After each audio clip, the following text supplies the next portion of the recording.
सभी का the fact India पर और मैं हूं आपके साथ पूजा जादौन। एक बार फिर से सचिन पायलट के बेहद करीबी इंद्राज गुर्जर ने एक ऐसा बयान दिया है जिससे उन्होंने बीजेपी को तो निशाने पर लिया है, लेकिन गहलोत को भी पीछे नहीं छोड़ा। उन्होंने ये स्वीकार किया है कांग्रेस के राज में भी पेपर लीक हुआ था और तो और ये भी कहा है और इसी पेपर लीक के खिलाफ उनके नेता सचिन पायलट ने अजमेर से लेकर के जयपुर तक जन संघर्ष यात्रा की थी।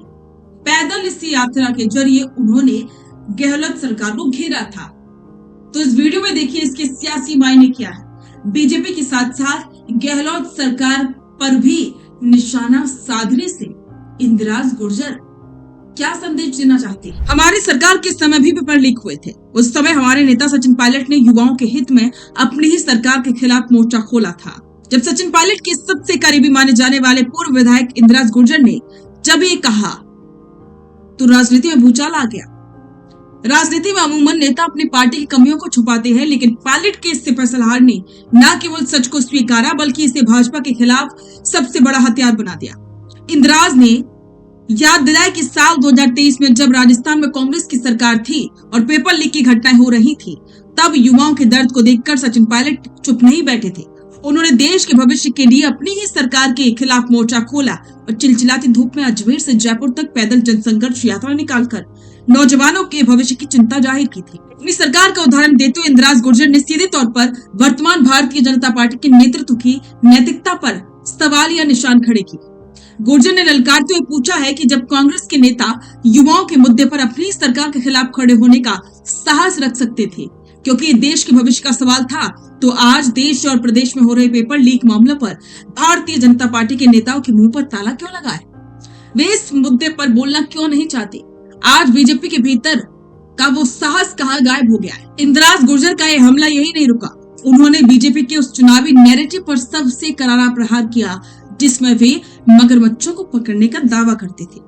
गुर्जर ने कहा है कि विपक्ष में रहते हुए बीजेपी नेता 1.5 साल तक चिल्ला चिल्ला कर कहते थे कि सत्ता में आते ही पेपर लीक के बड़े बड़े मगरमच्छों को सलाखों के पीछे भेजेंगे। आज वे खुद इस व्यवस्था में मगरमच्छ बन चुके हैं। उन्होंने गंभीर आरोप लगाते हुए कहा कि जब आपके अपने ही लोग और नेता इस घोटाले में शामिल हो तो फिर आप देश के सामने किस मुंह से बोलेंगे? यही वजह है कि आज सत्ता पक्ष इस पूरे मुद्दे पर बंगले में झांक रहा है।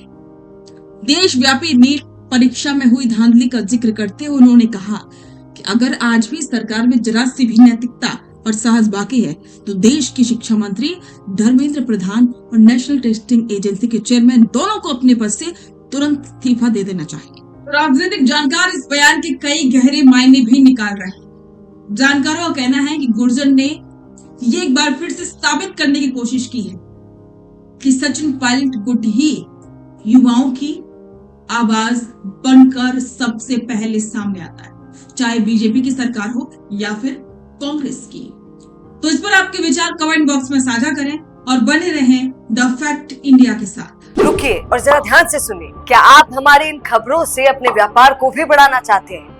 तो आप भी खबरों के दौरान इस तरह के एलिमेंट्स पर अपना विज्ञापन दे सकते हैं, या फिर ऐसे खबर के 1 मिनट बाद अपना पूरा विज्ञापन डलवाएं, जो कि 8 लाख से ज्यादा सब्सक्राइबर्स और फॉलोअर्स वाले द फैक्ट इंडिया चैनल्स और पेजेस से राजस्थान के कोने कोने में पहुंचेगा और इससे आपका व्यापार, ब्रांड सब कुछ बढ़ेगा।